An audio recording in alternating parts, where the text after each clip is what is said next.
There are places in the world where the earth opens up and swallows the light, where stone passages twist down into darkness so complete that your eyes never adjust, where underground rivers carve chambers vast enough to hold cathedrals, where human beings have been leaving marks on the walls for thousands of years.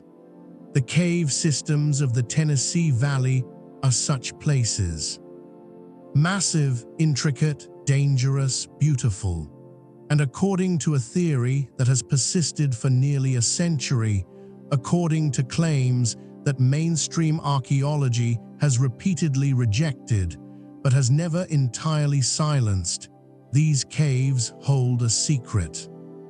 Not the secret of the indigenous peoples who we know used them, whose artifacts fill museum collections, whose presence in these dark passages is documented and undisputed. A different secret, a stranger one.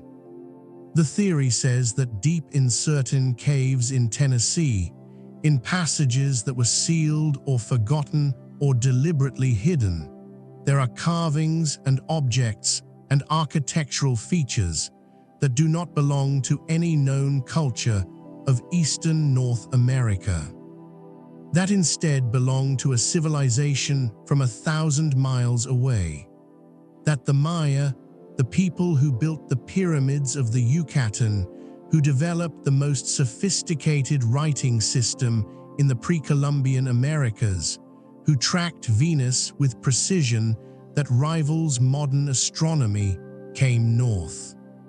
That they traveled up rivers and through forests into the heart of what is now Tennessee and left their mark in the one place where marks last longest, underground, in stone, in the dark.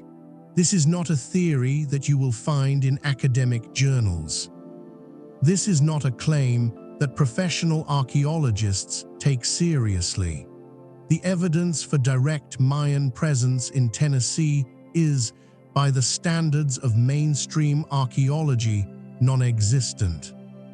The similarities that proponents of the theory point to, the carved symbols and the architectural features and the artifacts that have been reported over the years, have explanations that do not require Mayan migration. The indigenous cultures of the southeastern United States, particularly the Mississippian culture that flourished between roughly 800 and 1600 AD, were sophisticated, complex, capable of monumental architecture and elaborate artistic traditions entirely their own. The mound complexes at Cahokia, at Moundville, at Etwa, these were not Mayan. They were American, built by peoples whose descendants are still here, whose cultural heritage does not need to be explained by reference to distant civilizations. The mainstream position is clear, and it is supported by decades of careful archaeological work. There is no credible evidence of Mayan presence in Tennessee. And yet the theory persists. It persists in local traditions, in amateur archaeology circles, in the accounts of explorers and cavers who claim to have seen things in the deep passages that do not fit the standard narrative. It persists in old newspaper reports from the 19th and early 20th centuries describing discoveries in Tennessee caves that were never properly documented, never properly preserved, and that now exist only as stories. It persists in the simple, stubborn fact that the cave systems of Tennessee are vast, that much of them remains unexplored, and that things have been found in caves before that changed what we thought we knew about human history. It persists because it asks a question that is difficult to answer with absolute certainty. How do we know what is in places we have not looked? I want to be clear from the beginning about what this exploration is and what it is not. This is not an attempt to prove that the Maya came to Tennessee. The evidence for that claim, as it currently stands, does not meet the standards that responsible archaeology requires. This is instead an examination of the theory itself, of the landscape and the caves where the theory locates itself, of the real archaeology of both the Maya and the Tennessee Valley, and of the gap between what we know and what some people believe they have seen. It is an exploration of mystery, not as something to be casually endorsed, but as something to be understood. Why does this theory exist? What keeps it alive? What would it mean if it were true? And what does it mean that mainstream science says it is not? And what is actually in those caves, in the darkness beneath the Tennessee hills, in places where the light has not reached for millions of years until someone carries it down? The cave systems we are talking about are real. They are among the most extensive in the world. The Cumberland Plateau, the Highland Rim, the valley systems of eastern Tennessee, this is karst country, limestone country, stone that water dissolves slowly over geological time, creating passages and chambers and rivers underground, creating a hidden landscape beneath the visible one. Mammoth Cave in Kentucky, just north of the Tennessee border, is the longest known cave system in the world, more than 400 miles of surveyed passages, and it is not alone. The region is riddled with caves, thousands of them. Most are small, some are enormous. Many have never been fully explored, and human beings have been going into these caves for as long as human beings have been in this region. The earliest evidence of human presence in Tennessee caves goes back thousands of years. Paleo-Indian peoples, the first humans in North America after the last ice age, left traces in cave entrances. Archaic period peoples, between roughly 8,000 and 1,000 BC, went deeper. They mined the caves for minerals, particularly mirabilite and epsomite, mineral salts that form in certain cave environments. They left footprints in the cave mud that have been preserved for millennia. They left torch marks on the walls where they carried fire into the darkness. They left tools and fibers and the remains of their presence in places so deep and so difficult to access that modern cavers look at the evidence and shake their heads, wondering how and why anyone would go that far into the earth with Stone Age technology and cane torches. And then there are the Mississippian peoples, the culture that flourished in the southeastern United States beginning around 800 AD, and that built some of the most impressive pre-Columbian architecture north of Mexico. The Mississippians built mounds, large earthen structures that served as platforms for temples and elite residences, as burial sites, as markers of cosmic and social order. They built planned cities. Cahokia, near modern St. Louis, may have had a population of 10,000 to 20,000 people at its peak in the 12th century, making it larger than London at the same time. They developed a complex iconography, a system of symbols and artistic motifs that appears on pottery, on shell engravings, on copper work. They had long-distance trade networks that brought shells from the Gulf Coast, copper from the Great Lakes, mica from the Appalachians, and they used caves for burials, for ceremonies, for reasons we do not entirely understand, but that the archaeological record makes clear were important to them. The Mississippian relationship to caves is well documented. There are Mississippian artifacts in Tennessee caves. There are Mississippian burials. There is Mississippian rock art, images carved or painted on cave walls that use the symbolic vocabulary of Mississippian culture. This is not disputed. This is standard archaeology, supported by radiocarbon dates, by artifact typology, by stratigraphic context. When you find Mississippian material in a Tennessee cave, you are finding evidence of a culture that we know was here, that we know used caves, that we know had reasons, spiritual and practical and social, to go underground. But here is where the theory that we are examining locates itself, in the gaps, in the reports that do not quite fit, in the old stories about discoveries that were not properly recorded, in the claims by modern explorers that in certain caves, in certain deep passages, there are things that do not look Mississippian, that look instead like something else, something that reminds them or reminded earlier explorers of the carved glyphs and the architectural styles of Mesoamerica, of the Maya. The theory has a history. It is not new. Reports of unusual discoveries in Tennessee caves go back to the 19th century. In 1872, a Smithsonian publication included an account of exploration in a Tennessee cave, where the explorers reported finding carved symbols on the walls that they could not identify. In the 1920s and 1930s, there were newspaper reports, local histories, amateur archaeological accounts describing Mayan-like carvings, hieroglyphs, even structural remains in various Tennessee caves. Most of these reports are frustratingly vague. They do not specify exact locations.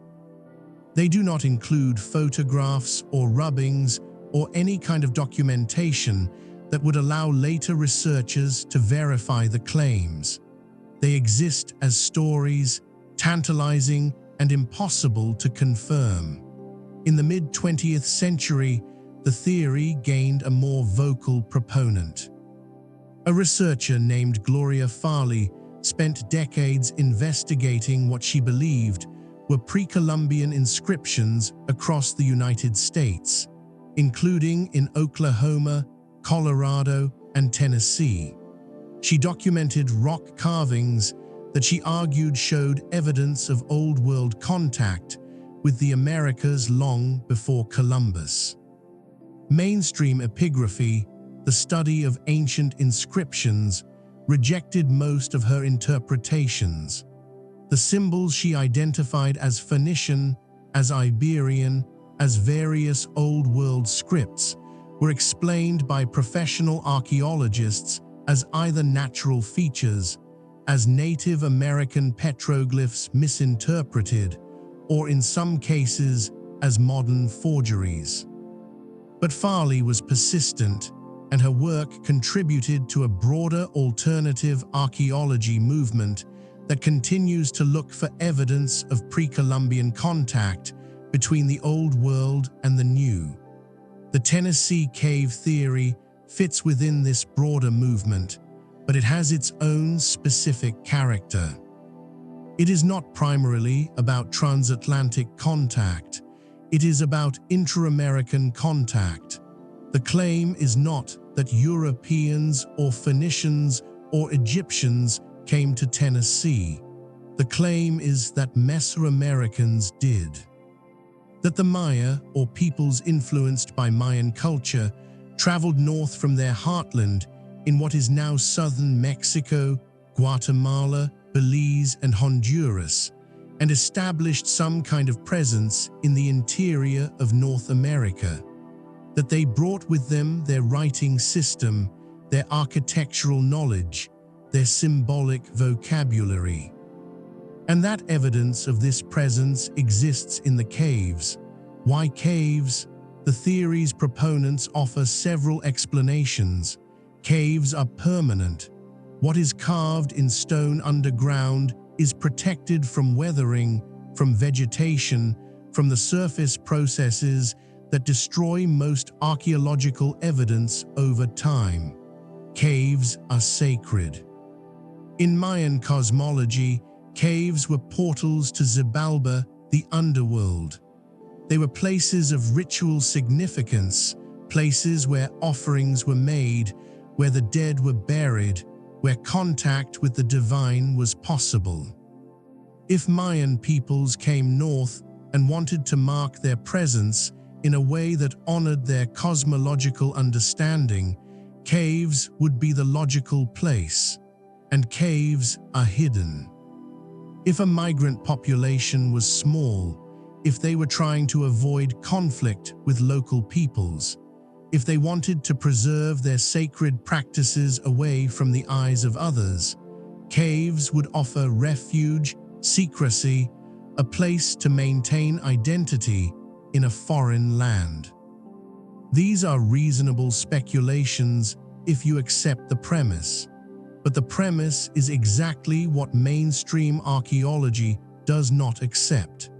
And to understand why, to understand the gap between the theory and the mainstream position, we need to look carefully at both sides. We need to understand what the Maya actually were, what the real archaeology of Tennessee actually shows, and what kind of evidence would be required to demonstrate contact between two cultures separated by 1,000 miles of difficult terrain. Let me take you first to the Maya, because if we are going to evaluate claims of Mayan presence in Tennessee, we need to know what Mayan culture actually looked like, what it was capable of, and what it left behind. The Maya civilization was not a single empire. It was a collection of city-states, kingdoms, and polities that shared a common cultural foundation, a common writing system, a common calendrical system, and a common set of religious and cosmological beliefs, but that were politically independent and often in conflict with each other. The Mayan cultural area covers what is now southern Mexico, particularly the Yucatan Peninsula, Chiapas, and Tabasco, and extends into Guatemala, Belize, western Honduras, and western El Salvador. Within this region, Mayan civilization developed over thousands of years, reaching its peak during what archaeologists call the Classic Period, roughly 250 to 900 AD. The achievements of classic Mayan civilization are staggering by any measure. The cities Tikal, Calakmul, Copan, Palenque were true urban centers with populations in the tens of thousands. The architecture was monumental. Stone pyramids rising hundreds of feet, temple complexes aligned to astronomical events, palace structures with corbelled arches and elaborate facades. The art was sophisticated. Stone carvings, painted ceramics, murals depicting mythology and history and the lives of the elite. And the writing, the Mayan script, is one of the most complex writing systems ever developed. A combination of logographic and syllabic signs capable of recording the full range of the Mayan language, used to document history, astronomy, ritual, genealogy, politics. The Maya were astronomers of extraordinary precision. They tracked the movements of Venus with an accuracy that allowed them to predict its appearances decades in advance. They developed a calendar system that interlocked multiple cycles, the 260-day sacred calendar, the 365-day solar calendar, and the long count, a cumulative count of days from a mythological starting point in 3114 BC. They understood the concept of zero, which they used in their mathematical and calendrical calculations. They built observatories. They oriented their buildings to celestial events. They understood that they were living in a cosmos that operated according to patterns that could be known, predicted, tracked, and they used caves. Mayan cave archaeology is a rich and active field. Caves in the Mayan region contain evidence of ritual activity spanning centuries. Pottery offerings, incense burners, human remains, carved altars, hieroglyphic inscriptions. Some caves were pilgrimage sites, visited by people from distant cities who left offerings in the dark. Some were burial sites for elites. Some were places where world renewal ceremonies were performed, where the cyclical nature of time was acknowledged and the cosmos was symbolically reordered. The Maya understood caves as living things, as the mouths of the earth, as passages to the watery underworld where the gods dwelt and where the dead journeyed. This was a civilization with deep roots, with continuity stretching back to the preclassic period, to the first agricultural villages, to the earliest expressions of Mesoamerican culture. And it was a civilization that, for reasons still debated, underwent a transformation around 900 AD. The classic period cities were largely abandoned. The population declined. The writing system fell out of use. The political structures collapsed. The reasons are complex and probably multiple. Environmental degradation, drought, warfare, internal social stress, the breakdown of trade networks. But the Maya did not disappear. They persisted in the northern Yucatan, where cities like Chichen Itza and Uxmal flourished in the post-classic period. They persisted in the highlands. They persisted in communities that maintained Mayan languages, Mayan cosmology, Mayan identity through the Spanish conquest and into the present day. There are millions of Mayan-speaking people alive today, descendants of the civilization that built the pyramids, maintaining cultural traditions that are thousands of years old. Now, could a people with this kind of cultural and technological sophistication have traveled 1,000 miles north into what is now Tennessee? Physically, it is not impossible. The Maya were traders. They had long-distance trade networks that moved goods hundreds of miles. They traveled by canoe along the coasts and up rivers. They had trade connections with the civilizations of central Mexico, with the Zapotecs, with Teotihuacan. In the post-classic period, Mayan traders ranged widely through Mesoamerica and into lower Central America. The idea of Mayan peoples traveling long distances is not inherently absurd. But 1,000 miles through unfamiliar territory, through lands occupied by other peoples, across rivers and mountains, and through climates and ecosystems entirely different from their homeland, is a different proposition. It is not impossible, but it would require a reason. Trade, perhaps, if there was something in Tennessee that Mayan peoples wanted. Refugees, perhaps, fleeing conflict or environmental collapse. Religious pilgrimage, perhaps, though that would require them to have prior knowledge of sacred sites in Tennessee. Exploration, perhaps, a deliberate expansion into unknown territory. Mainstream archaeology does not see evidence for any of these scenarios. The trade networks of the Maya are well documented through the distribution of artifacts, through chemical sourcing of obsidian and ceramics, through the presence of Mayan goods in non-Mayan sites, and vice versa. Those networks did not extend to eastern North America. There is no obsidian from Mayan sources in Tennessee. There is no Mayan pottery in Mississippian sites. There is no Mississippian pottery in Mayan sites. The two cultural spheres, as far as the material evidence shows, did not interact. But the absence of surface evidence does not mean the theory's proponents argue that there was no contact. It means that the contact, if it occurred, was limited, that it involved small groups, that it left traces in specific, isolated places.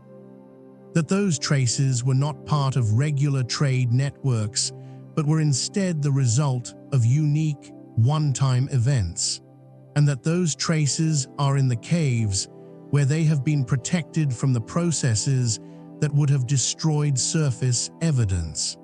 This is where the theory becomes difficult to evaluate, because it locates its evidence in places that are, by definition, difficult to access, difficult to survey, and in many cases, unknown. The cave systems of Tennessee are not fully mapped. There are passages that have been explored once and never revisited.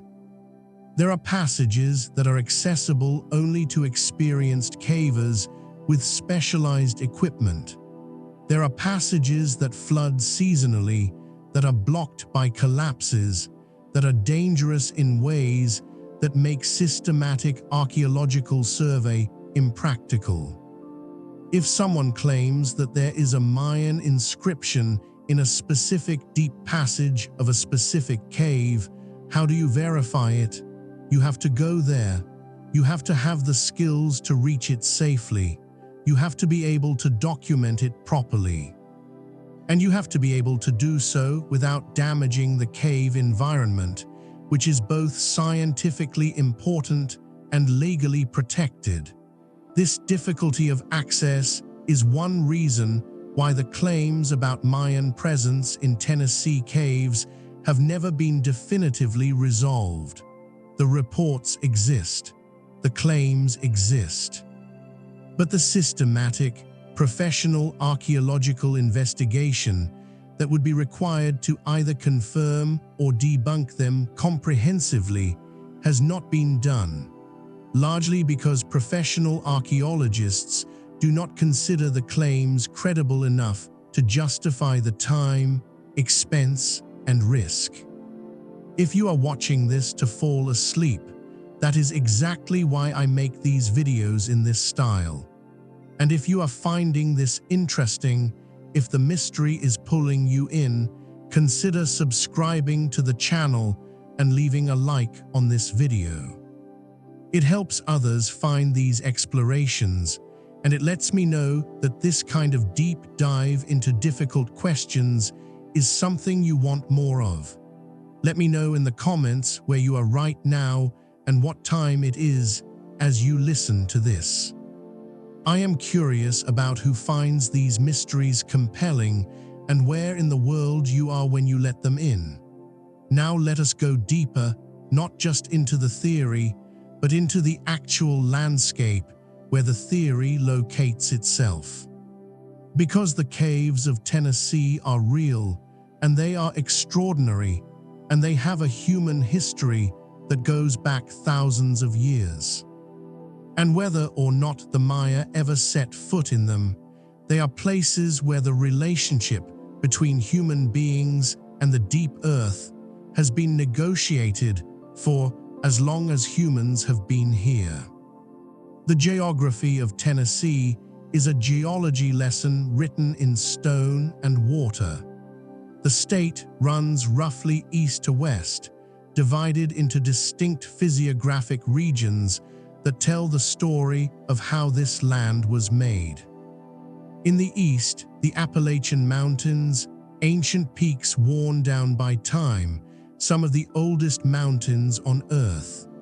In the middle, the Great Valley of East Tennessee, a long trough of relatively flat land running northeast to southwest. Then the Cumberland Plateau, a high tableland of sandstone and limestone deeply dissected by rivers. West of the plateau, the highland rim, a region of rolling hills and karst topography. And in the west, the Mississippi River Valley, flat alluvial plain. Each region has its own character, its own ecosystems, its own human history. And each has caves, but the caves we are concerned with, the deep limestone caves that are central to the theory we are examining, are concentrated in the middle and western regions. The Cumberland Plateau, the Highland Rim, the valley systems where limestone bedrock has been slowly dissolved by slightly acidic groundwater over millions of years, creating the hidden world beneath. Limestone is calcium carbonate, the compressed remains of ancient sea creatures, deposited layer upon layer on the floor of seas that covered this region hundreds of millions of years ago.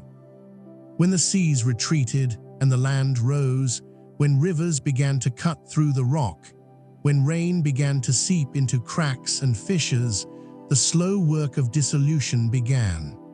Water, made slightly acidic by carbon dioxide and by organic acids from decaying vegetation, dissolves limestone.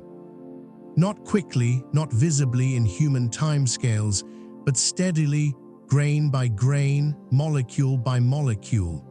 Over geological time, cracks widen into fissures, fissures widen into passages, passages widen into chambers. Underground streams carve tunnels. Sinkholes open where the surface collapses into voids below. Springs emerge where underground water finds its way back to the surface. The result is karst, a landscape defined by its hidden dimension, by the fact that as much of its volume is empty space, is void, is navigable darkness, as is solid rock. The cave systems of the Tennessee Valley are part of a larger karst region that extends through Kentucky into Indiana and Ohio, south into Alabama and Georgia. This is one of the premier caving regions in the world. Mammoth Cave, as I mentioned, is the longest known cave system on the planet, but Mammoth is just the largest of thousands. The Tag region, Tennessee, Alabama, Georgia, has some of the deepest pits in the continental United States. Ellison's Cave in Georgia has a vertical drop of over 1,000 feet. The caves of the Cumberland Plateau include systems like Big Bone Cave, Cumberland Caverns, Lost Creek Cave, each with miles of passages. Many are wet caves, active stream caves where water still flows, still carves, still changes the shape of the passages year by year. Some are dry, fossil caves where the water that made them has found a lower route, leaving the old passages empty, filled only with air and silence and the slow work of speleothem formation. Stalactites, stalagmites, flowstone, draperies, the beautiful, fragile mineral deposits that form when water saturated with dissolved calcium carbonate drips or flows through the cave, depositing its mineral load atom by atom. These caves are not simple tunnels. They are three-dimensional mazes, networks of passages at multiple levels, connected by crawlways and chimneys and vertical shafts, interrupted by underground lakes and rivers, by rooms so large that your light cannot reach the ceiling or the far walls, by squeezes so tight that you must exhale to fit through. Navigating them requires skill, equipment, and a very specific kind of courage. Modern cavers use harnesses, ropes, helmets with electric lights, maps, communication systems. They train for years to develop the skills needed to move safely through complex cave systems. They understand the risks, the ways that caves can kill you if you are careless or unlucky. Hypothermia from prolonged exposure to the constant cold temperature underground, drowning in sudden floods, falls from unstable rock or slippery surfaces. Disorientation in the absolute darkness, where without light you cannot see your hand in front of your face. Getting lost in unmapped passages, getting stuck in tight spaces. Rockfall, bad air in certain passages where carbon dioxide accumulates. Now imagine navigating these same caves without any of that modern equipment. With nothing but a torch made from river cane, soaked in animal fat or resin, giving off a flickering light that barely pushes back the dark. With nothing but woven sandals or bare feet on the slippery rock. With nothing but knowledge passed down through generations about which passages are safe, which lead somewhere, which are sacred, which are forbidden. This is what the archaic peoples of Tennessee did. This is what the archaeological record shows unambiguously. They went deep into these caves, hundreds of feet from daylight, into passages that modern cavers with all their equipment find challenging. And they did it over and over again for thousands of years. The evidence is there in the cave sediments, in the layers of soil and rock that accumulate on cave floors over time. Footprints, thousands of them, preserved in the mud. Archaeologists have identified individual prints, tracked the paths that specific people took through specific passages. Some of the prints are small, children's feet. Some are adult. The prints show that these people were not just entering the twilight zone near the cave mouth. They were traveling into the dark zone, into passages where no light from the surface penetrates, where navigation requires memory or markers or some system of wayfinding that we can only guess at. The prints date back thousands of years. Some of the oldest are from the early Archaic period, 8,000 to 10,000 years ago.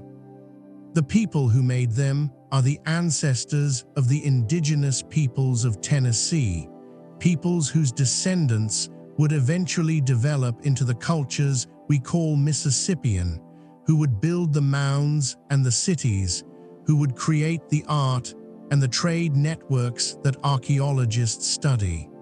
They were mining. This is one of the reasons we know they went so deep.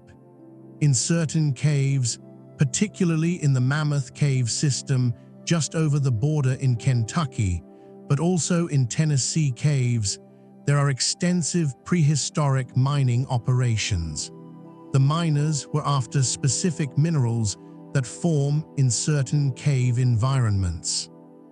Mirabilite, a hydrated sodium sulfate that crystallizes on cave surfaces.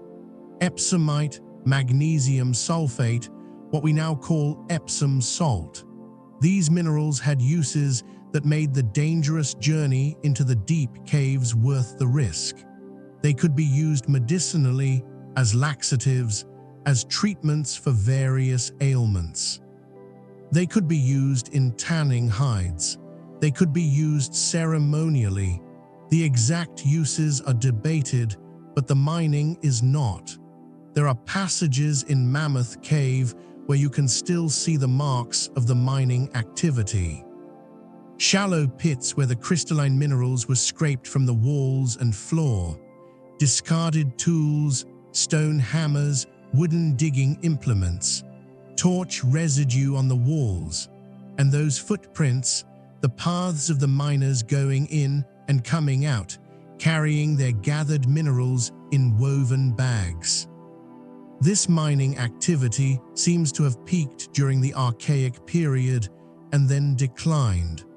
By the time the Mississippian culture developed, the deep mining was no longer happening, or was happening much less frequently, but the caves were still being used.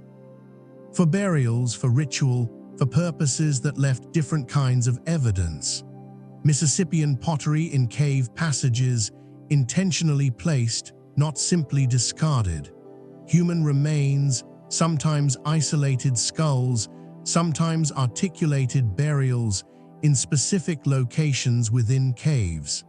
Carvings on cave walls, petroglyphs, images that use the iconography of Mississippian culture. The hand and eye motif, the weeping eye, representations of supernatural beings, geometric patterns, rare examples of representational art showing humans or animals. The Mississippian relationship to caves was clearly ritual, clearly cosmological. Caves were not just holes in the ground. They were entrances to the underworld, liminal spaces where the boundary between the world of the living and the world of the dead was thin. In Mississippian cosmology, as in many Native American cosmological systems, the universe was divided into layers. The upper world, the sky, associated with order, with birds, with the sun. The middle world, the earth's surface, the realm of humans, balanced between the forces above and below. And the lower world, beneath the earth, associated with water, with fertility, with powerful and dangerous supernatural beings. Caves were portals to the lower world. Going into a cave was going into a realm where normal rules did not apply, where contact with supernatural power was possible but dangerous, where the ancestors dwelt, where transformation could occur. We know this from Mississippian iconography, from the symbols and stories that appear on pottery and shell engravings, and in the oral traditions that survived into the historic period. The southeastern Native American cultures that descended from the Mississippians, the Cherokee, the Creek, the Chickasaw, the Choctaw, maintained traditions about caves, about their sacred significance, about the beings that lived in them or could be contacted there. These traditions were recorded by early European observers and have been studied by anthropologists. They are not identical to the beliefs of 1,000 years ago.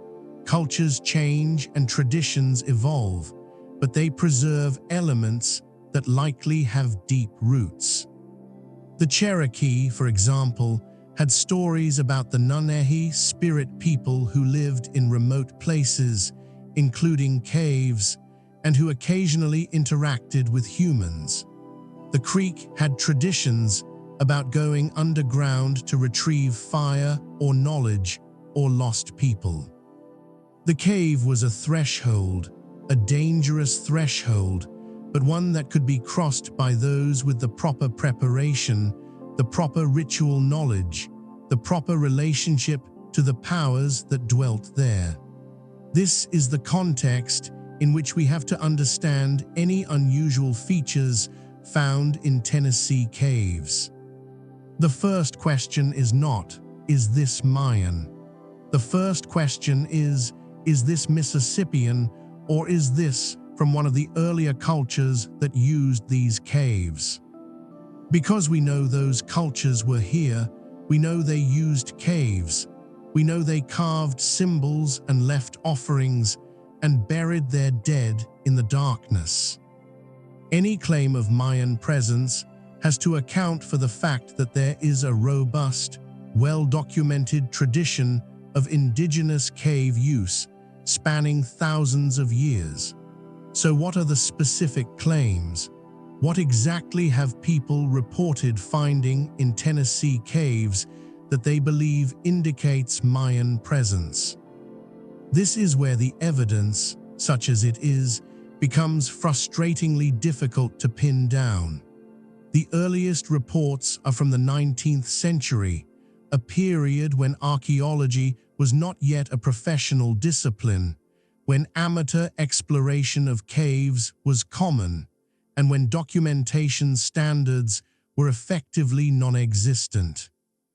In 1870, the Smithsonian Institution's annual report included an account from a cave in White County, Tennessee, where explorers reported finding, quote, characters cut in the walls which resembled ancient hieroglyphics, end quote. No photographs, no drawings, no precise location, no follow-up investigation. The report exists as a single paragraph in a document that covers dozens of sites across the country. In the early 20th century, there were multiple newspaper accounts from Tennessee and Kentucky describing discoveries in caves. A 1928 article in a Tennessee newspaper reported that explorers in a cave near Sparta had found carved symbols that resembled, quote, Egyptian or Mayan writing, end quote. The explorers were not archaeologists. The symbols were not documented photographically. The exact cave was not clearly identified in a way that would allow later researchers to locate it. A 1933 report from another Tennessee cave described stone structures inside the cave, low walls or partitions that the finders believed were not natural formations. Again, no photographs, no expert verification, no clear location. In the 1960s and 1970s, as interest in alternative archaeology grew, there were additional claims. A researcher named Joseph Mahan, who worked with the Institute for the Study of American Cultures in Georgia, reported that he had seen symbols in Tennessee caves that matched Mayan glyphs. Mahan was investigating what he believed was evidence of pre-Columbian contact between Mesoamerica and the southeastern United States. He pointed to similarities between Mississippian iconography and Mesoamerican iconography, similarities in mound-building traditions, similarities in cosmological systems as evidence of cultural contact or shared origins. Mainstream archaeologists acknowledged some of the similarities, but explained them as independent developments, as convergent evolution of cultural forms rather than as evidence of direct contact. Mahan's claims about specific Mayan glyphs in Tennessee caves were never verified by professional archaeologists. In the 1980s, a cave explorer named Bill Dean reported finding what he described as a carved stairway in a Tennessee cave, a feature that he believed was too regular, too intentional to be natural. He photographed it. The photographs show a passage where the floor descends in a series of relatively even steps. To Dean, this looked artificial, looked like something deliberately carved to facilitate access to a lower level of the cave. To geologists who later examined the photographs, it looked like a natural feature, a type of formation that occurs when water erodes limestone in layers, creating step-like surfaces. The debate was never fully resolved because the exact location of the feature was kept secret by Dean, who believed that revealing it would lead to vandalism or looting. This pattern, claims made but not verifiable, evidence described but not documented to professional standards, locations kept secret or insufficiently identified. This pattern repeats throughout the history of the theory, and it creates a problem. How do you evaluate claims that cannot be checked? How do you investigate evidence that is kept hidden? How do you take seriously reports that were made by people without archaeological training, without proper documentation, often decades or even a century ago? The answer from mainstream archaeology is simple: you do not. You do not build theories on unverified claims. You do not accept evidence that does not meet basic standards of documentation. You do not chase stories that cannot be substantiated. This is not close-mindedness. This is the basic epistemological standard that allows science to function. Extraordinary claims require extraordinary evidence, and the claim of Mayan presence in Tennessee is an extraordinary claim that has not been supported by evidence of any kind that meets professional standards. But the pattern also raises a question: why do the claims keep appearing? If there is nothing in Tennessee caves that resembles Mayan material culture, why do people keep reporting that there is? There are several possible explanations, and they are worth considering because they tell us something about how we see what we see, how our expectations shape our perceptions, and how the desire to find something can lead us to interpret ambiguous evidence in ways that confirm what we are looking for. One explanation is pareidolia, the human tendency to see patterns where none exist, to interpret random or ambiguous stimuli as meaningful.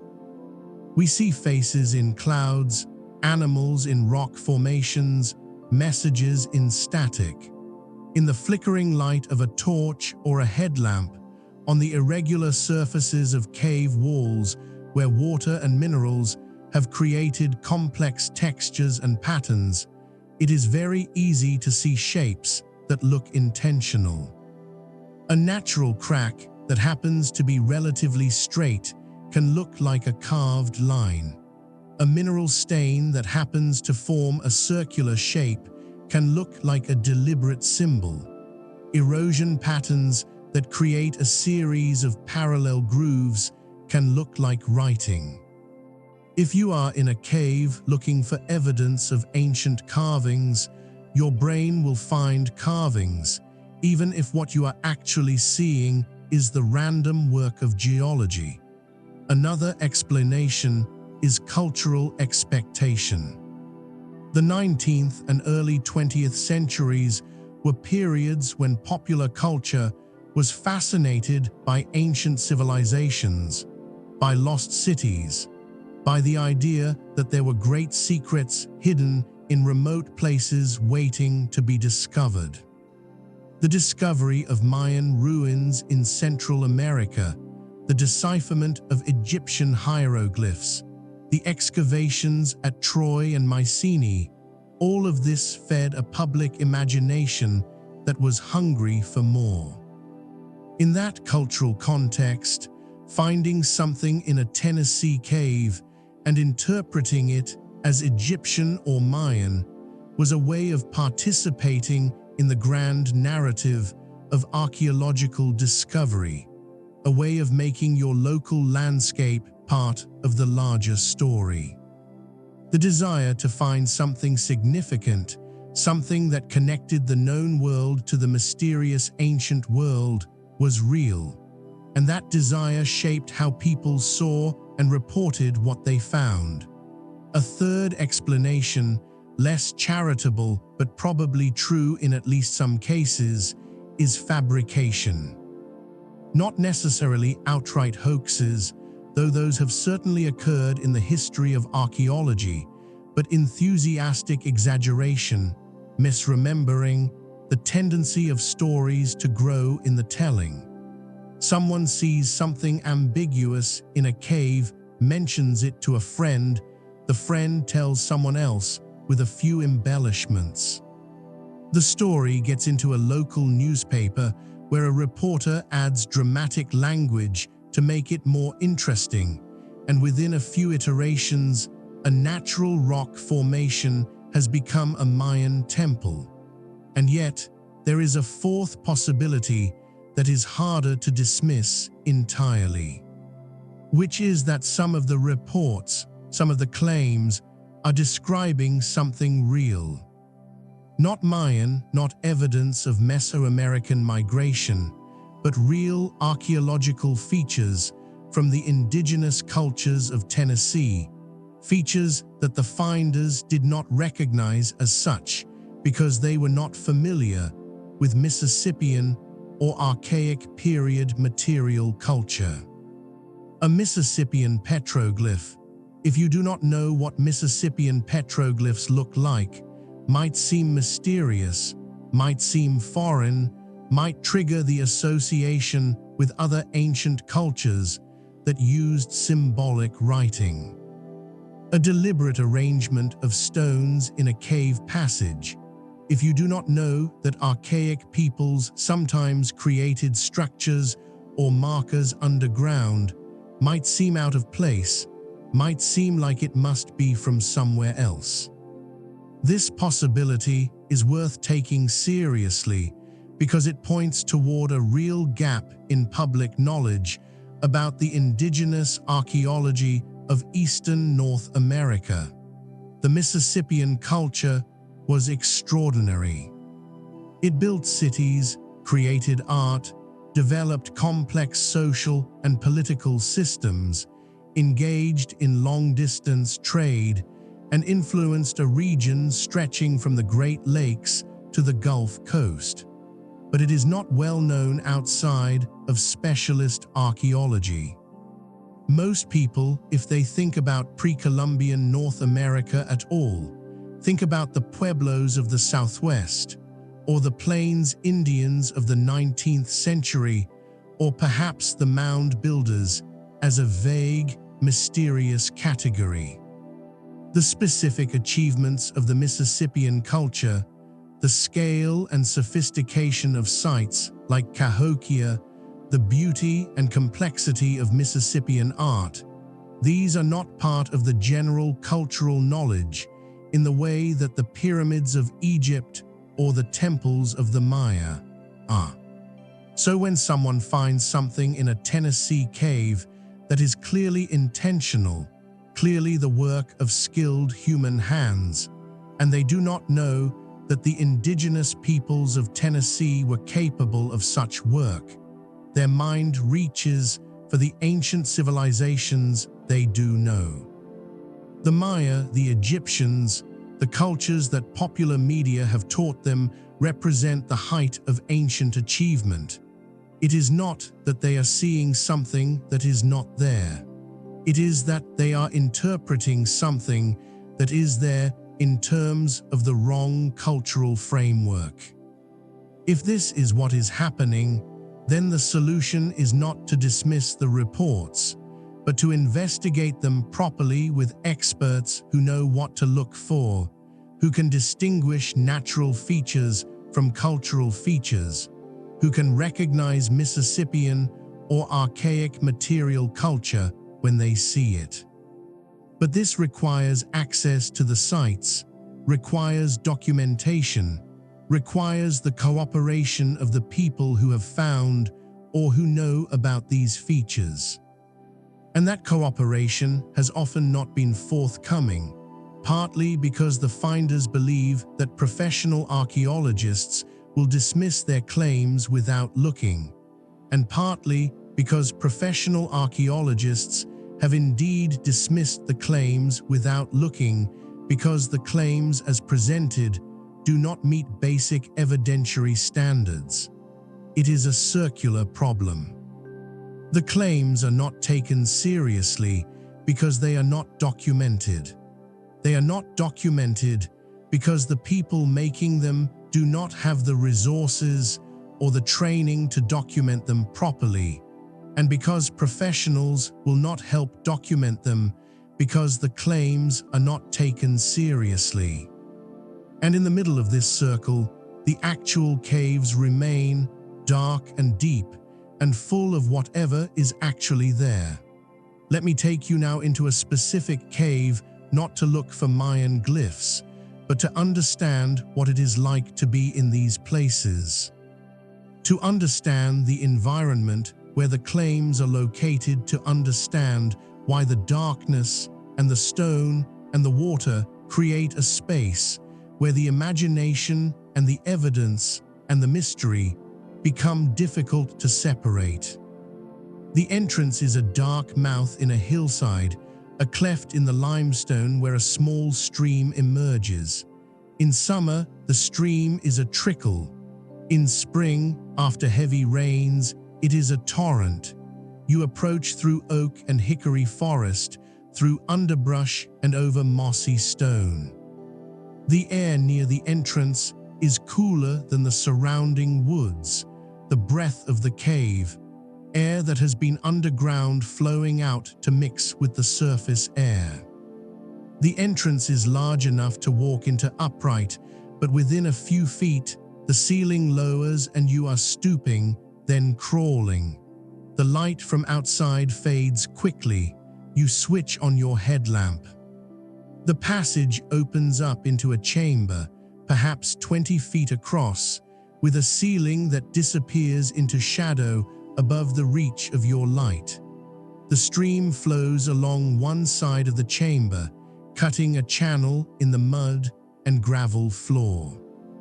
There are formations here, stalactites hanging from the ceiling, flowstone on the walls, but they are modest, broken in places by ancient rockfalls. You follow the stream. The passage narrows again. You are walking in the water now, cold water, 48 degrees Fahrenheit, the constant temperature of the deep cave regardless of the season on the surface. Your boots are soaked. Your breath condenses in the beam of your light. The passage twists, descends. You climb down a short drop, wedging yourself between wet rock surfaces. The stream disappears into a crack too small to follow. You take another passage, dry, leading away from the water. This passage is smaller. You are on your hands and knees, then on your belly, pushing your pack ahead of you, the stone inches from your face. Your light catches something on the wall, a mark. You stop, back up slightly to see it better.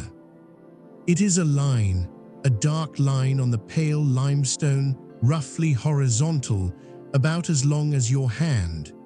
Is it a torch mark, the residue left by someone carrying fire through this passage hundreds or thousands of years ago? Or is it a mineral stain, manganese oxide deposited by water? You look more closely. The line has a slight curve. Near one end, there is another mark shorter at an angle. Together, they could be a letter, a glyph, an intentional symbol. Or they could be random marks, natural features that your pattern-seeking brain is assembling into meaning. You take a photograph, though you know the photograph will not resolve the ambiguity. The scale is unclear without a reference object. The context is unclear without knowing the larger pattern, if there is a pattern of marks in this cave. You make a note of the location, or you try to, but you are not sure you could find this exact spot again. The passage looks the same in all directions in the limited circle of your light. You continue. The crawl opens into another chamber. This one is larger, perhaps 30 feet long, 10 feet wide. The ceiling is covered with formations, soda straws, thin hollow stalactites, hundreds of them, hanging like a mineral chandelier.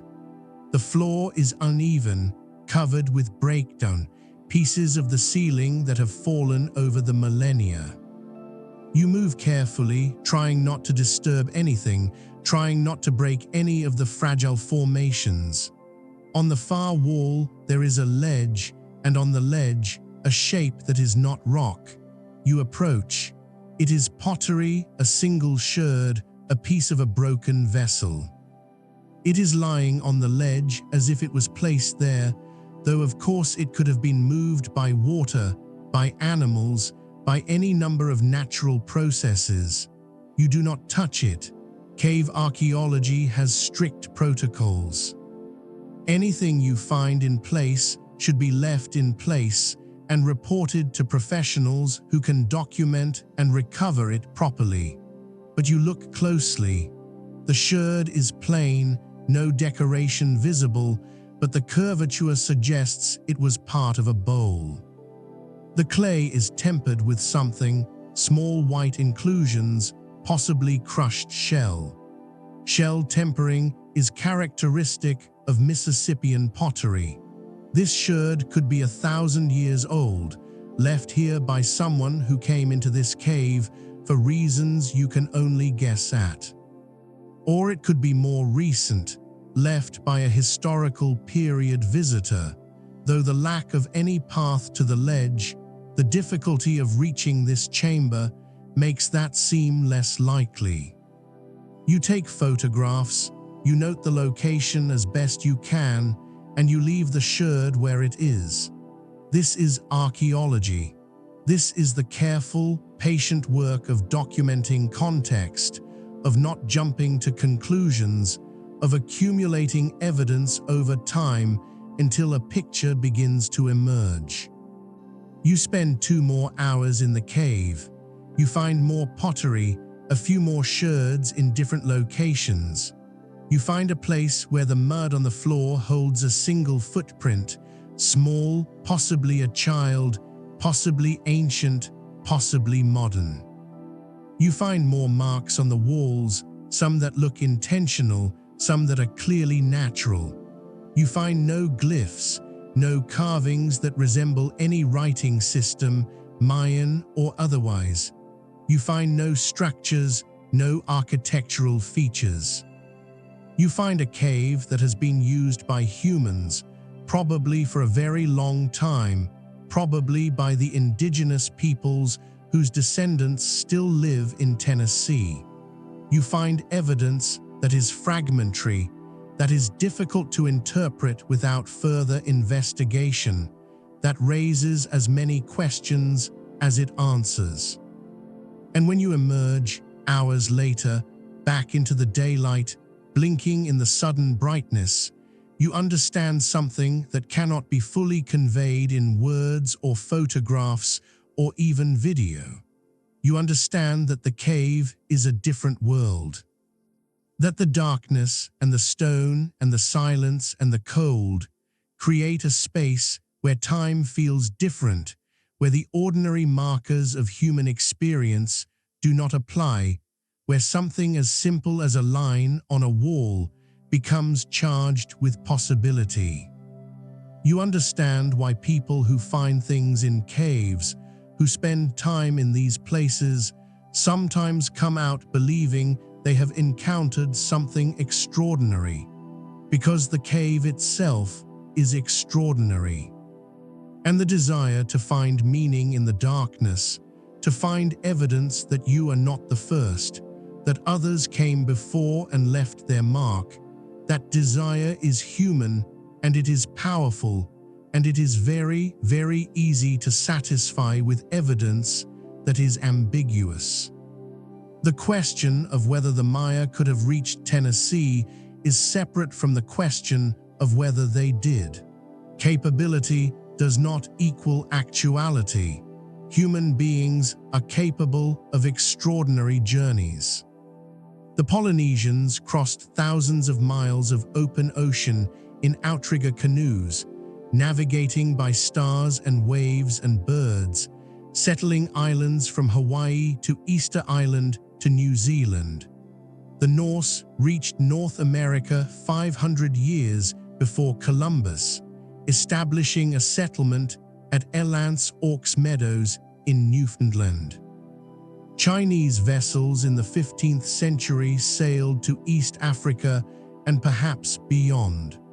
The capability for long-distance travel, for exploration, for migration, has been part of human behavior for tens of thousands of years. So the question is not, could the Maya have traveled to Tennessee? The question is there any evidence that they did? And if they did, what would that evidence look like? Let us think through this carefully. If a group of Maya, let us say a small group, perhaps fleeing conflict or environmental collapse in their homeland, perhaps motivated by trade or exploration or religious pilgrimage, if such a group traveled north from the Mayan heartland to Tennessee, what route would they take? The overland route is the most direct. From the Yucatan or from the highlands of Guatemala, north through what is now Mexico, across the Sierra Madre, through the deserts and mountains of northern Mexico, across the Rio Grande through Texas, or perhaps further east through the coastal regions. Then north through what is now Louisiana or Arkansas or Missouri into the river valleys that drain into the Mississippi and eventually into the Tennessee Valley. This is a journey of well over 1,000 miles through diverse terrain, through lands occupied by other peoples, Huastec, Caddo, various groups whose territories would have to be crossed or negotiated.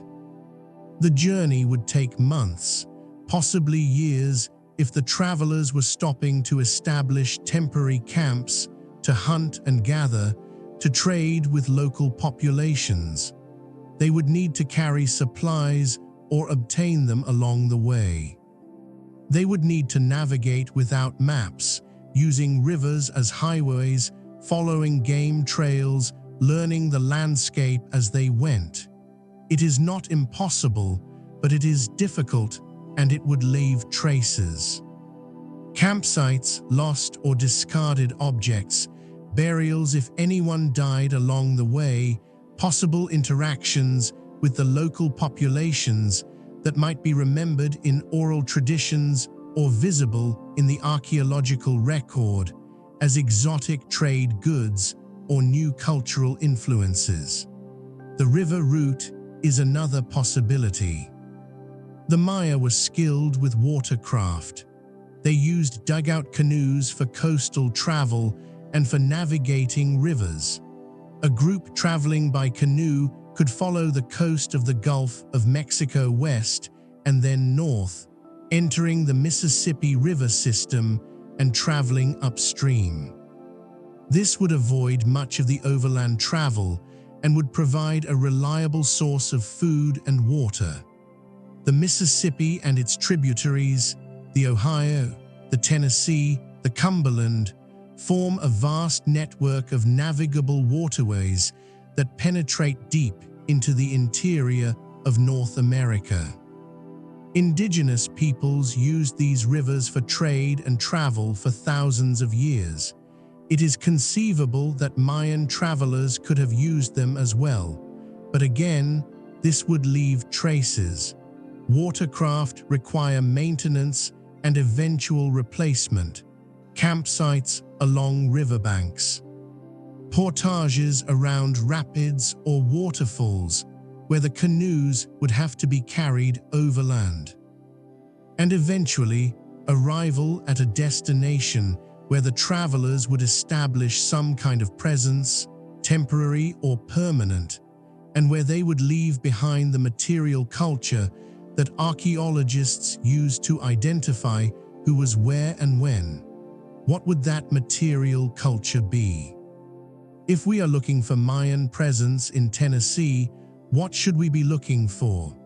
Pottery is the most common artifact in most archaeological contexts because pottery is durable, because it is made in culturally specific ways, and because it breaks and is discarded in large quantities. Mayan pottery is distinctive. Different regions and different time periods had different styles, but there are common features.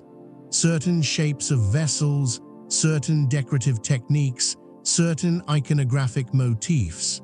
Mayan pottery often has a slip, a thin clay coating in orange or red or cream. It often has painted decoration, glyphs or images or geometric patterns. It is often well-fired, relatively hard and durable. If Maya came to Tennessee and brought pottery or made pottery using their traditional techniques, that pottery should be findable. Lithics, stone tools, are another category. The Maya used obsidian, volcanic glass for cutting tools.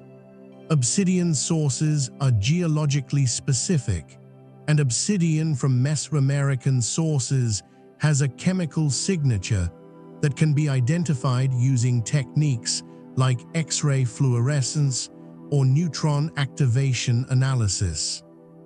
If Mayan travelers brought obsidian tools to Tennessee, or if they established trade that brought Mesoamerican obsidian north, that obsidian should be identifiable. Stone tools made from local materials, but using Mayan techniques, Mayan styles of flaking and shaping, would also be diagnostic if they could be recognized and distinguished from local traditions. Architectural features, if the travelers stayed long enough to build anything permanent, would be the most visible evidence. Mayan architecture is distinctive. Even small-scale structures, residential platforms, altars, shrine buildings, have features that reflect Mayan construction techniques and cosmological principles.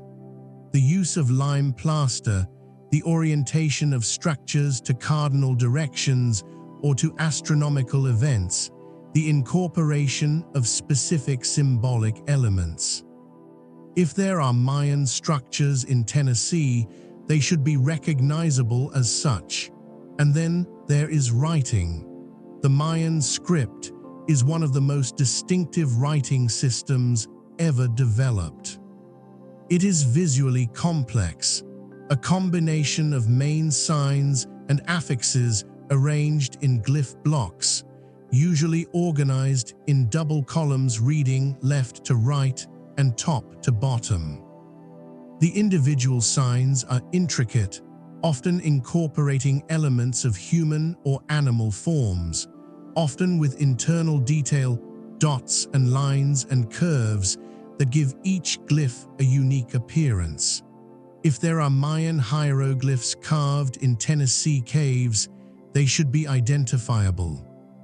Not by amateurs, not by people unfamiliar with the script, but by epigraphers, by scholars who specialize in Mayan writing.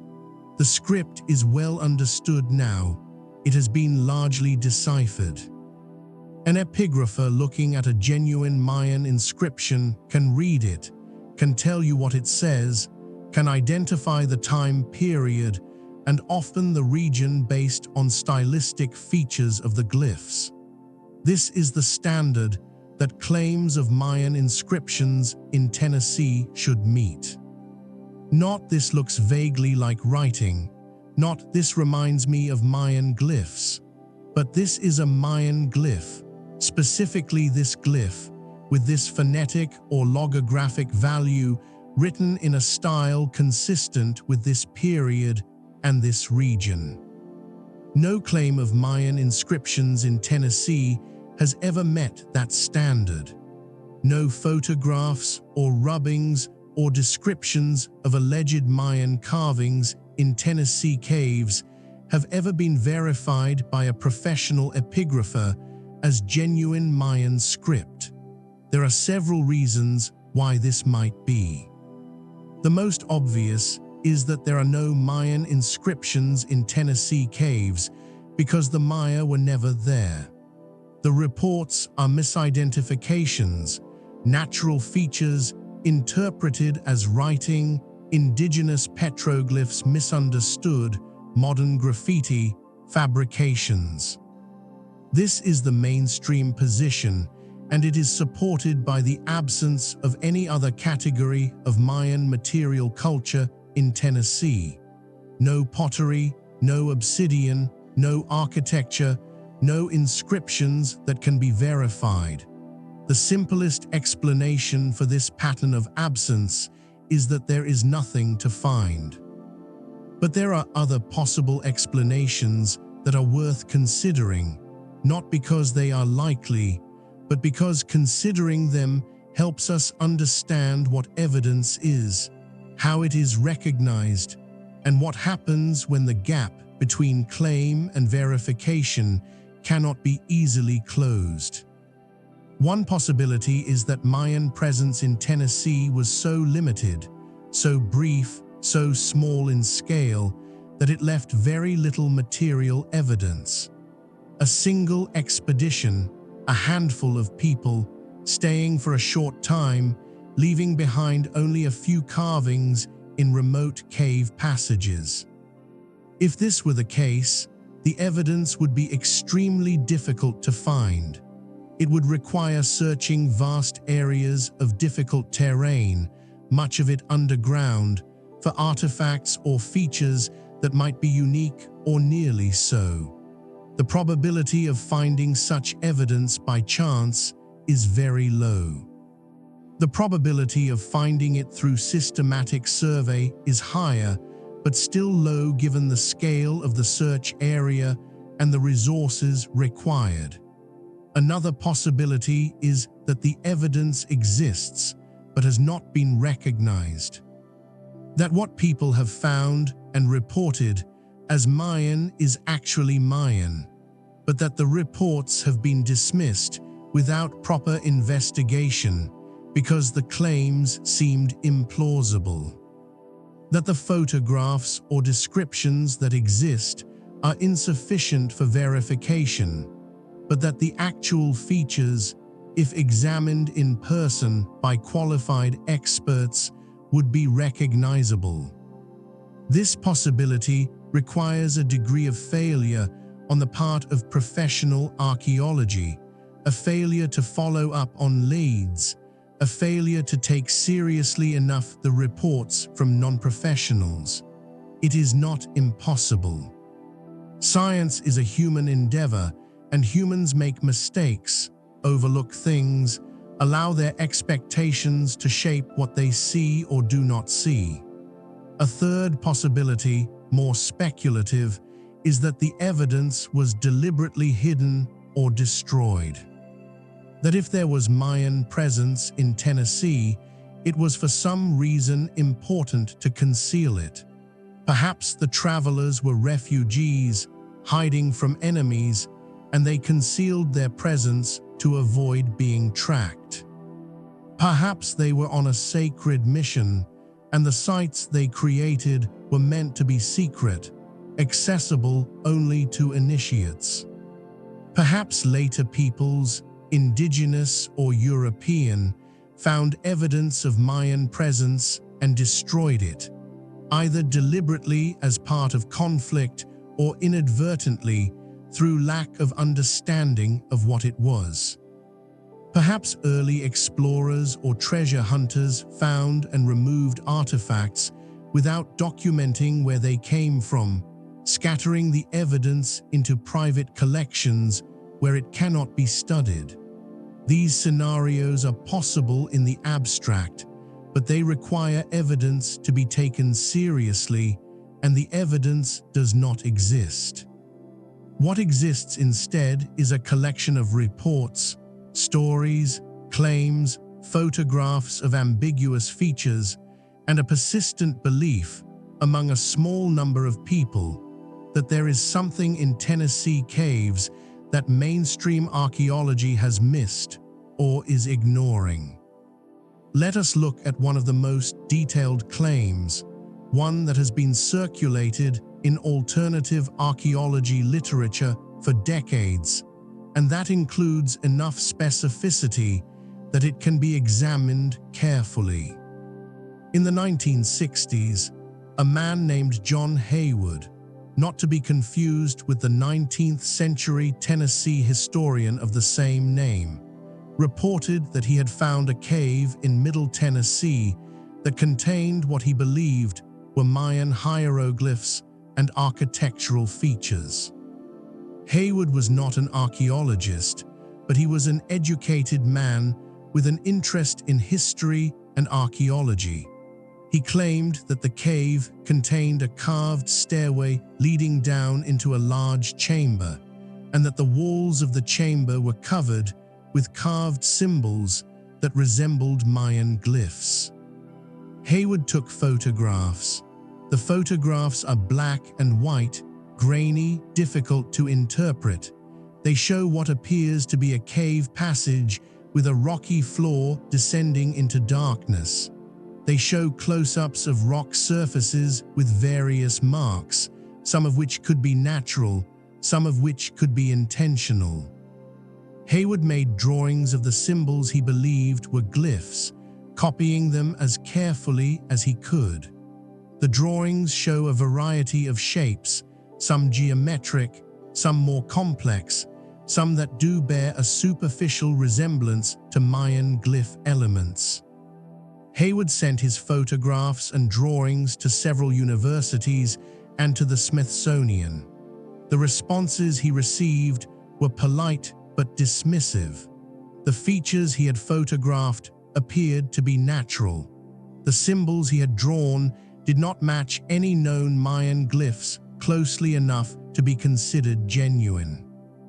Without the ability to visit the site and examine it firsthand, the experts he contacted could not offer a definitive judgment, but their assessment was that the evidence did not support Haywood's interpretation. Haywood was disappointed, but not deterred. He continued to believe that what he had found was genuine. He kept the location of the cave secret, fearing that if it became known, the site would be vandalized or looted. He shared his findings with a small circle of like-minded researchers who believed in the possibility of pre-Columbian contact between Mesoamerica and North America.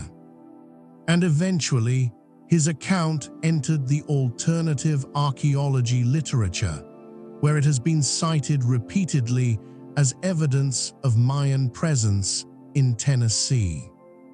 The problem is that without access to the site, without the ability to examine the features in person, without proper archaeological documentation, the claim cannot be verified or falsified. Haywood is deceased. If he ever told anyone the exact location of the cave, that information has not become public.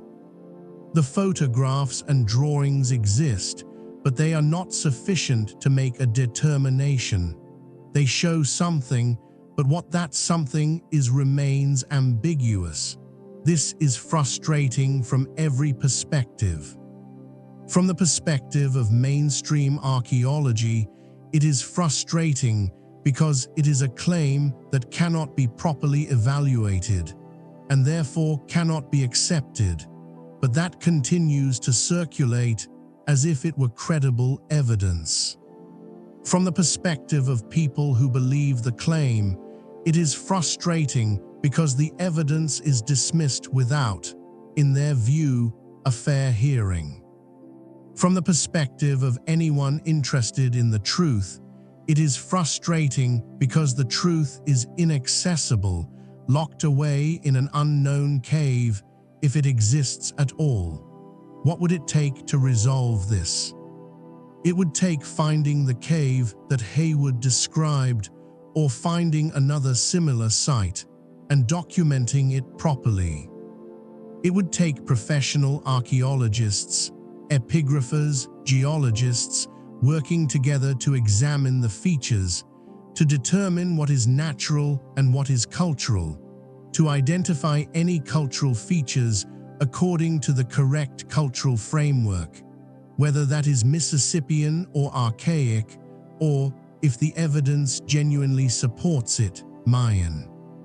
It would take openness on the part of researchers to the possibility that something unexpected might be there, combined with rigor in evaluating the evidence, combined with a commitment to following the evidence wherever it leads rather than to confirming pre-existing beliefs. This kind of investigation is possible.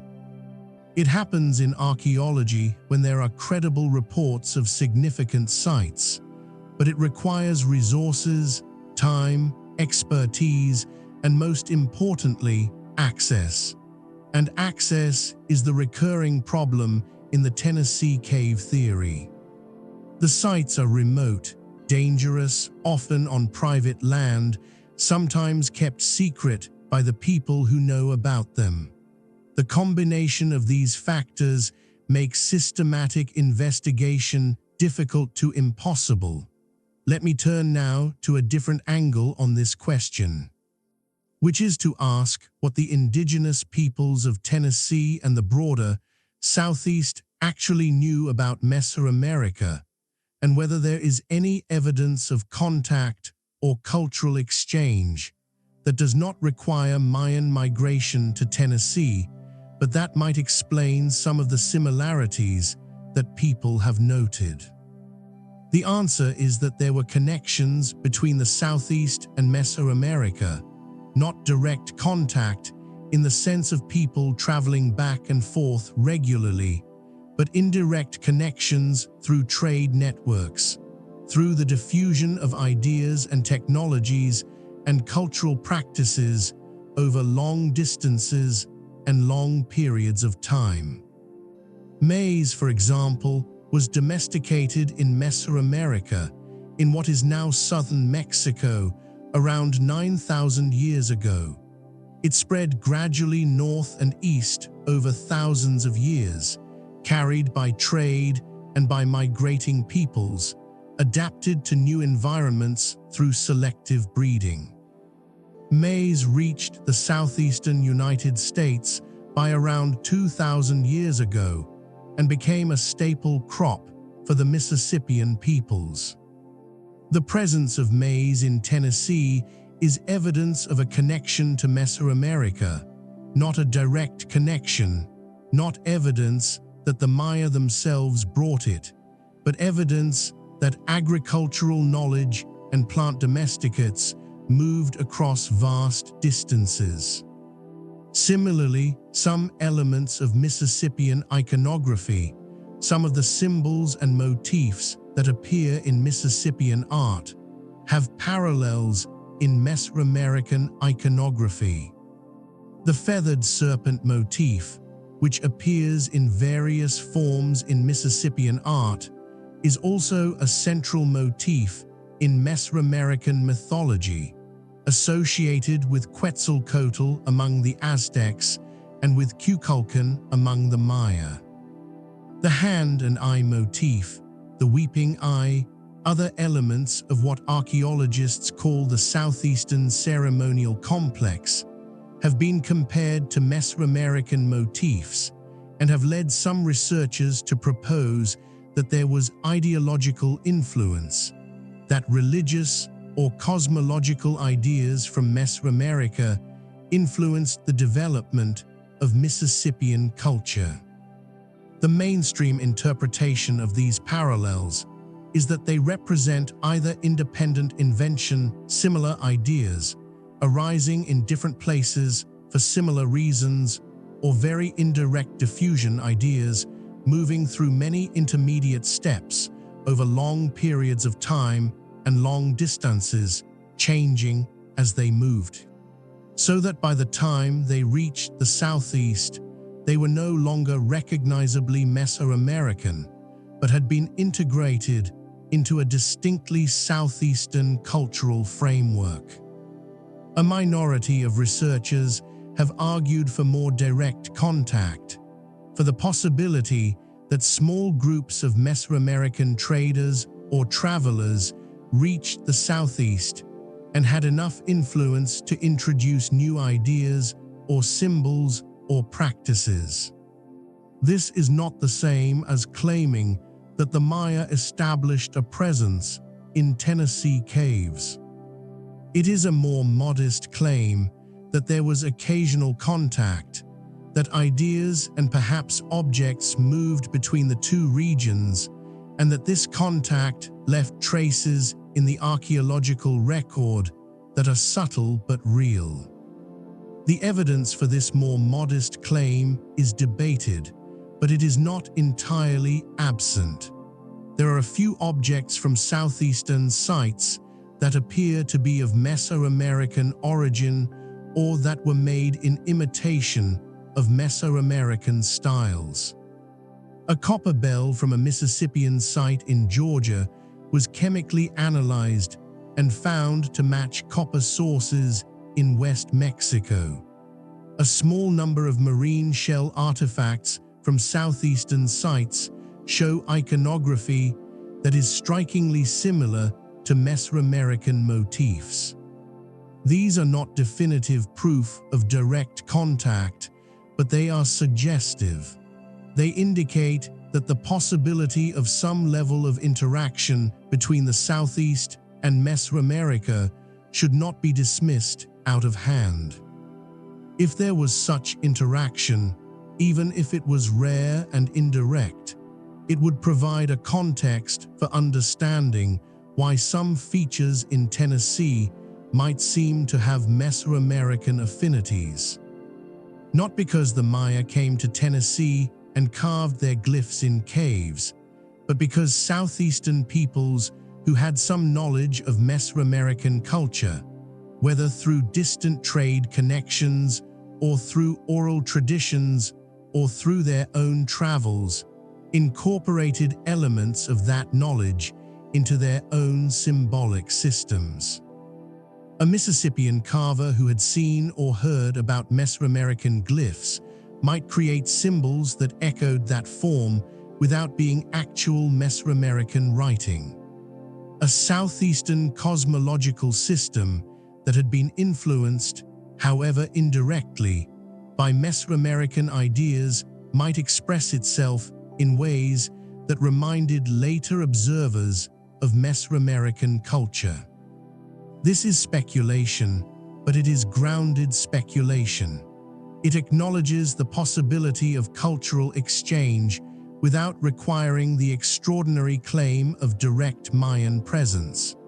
It provides a middle ground between the mainstream position that there was no contact at all and the alternative position that the Maya themselves reached Tennessee. Whether this middle ground is correct is an open question.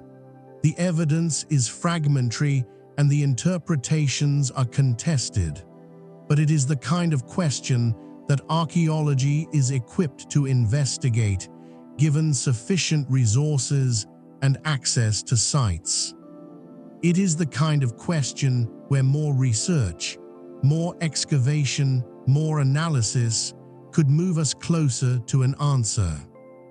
Now let us consider the caves themselves from a different perspective, not as potential repositories of Mayan artifacts, but as sacred spaces in indigenous cosmology, and ask what that tells us about why the theory of Mayan presence locates itself specifically in caves rather than in surface sites.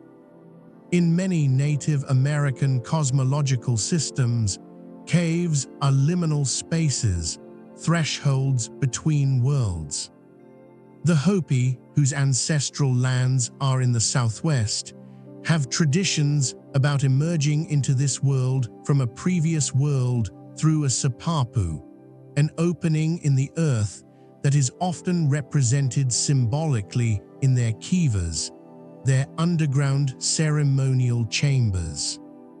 The Lakota and other plains peoples have traditions about Wind Cave in South Dakota as a place of emergence, where the first humans came up from the underworld.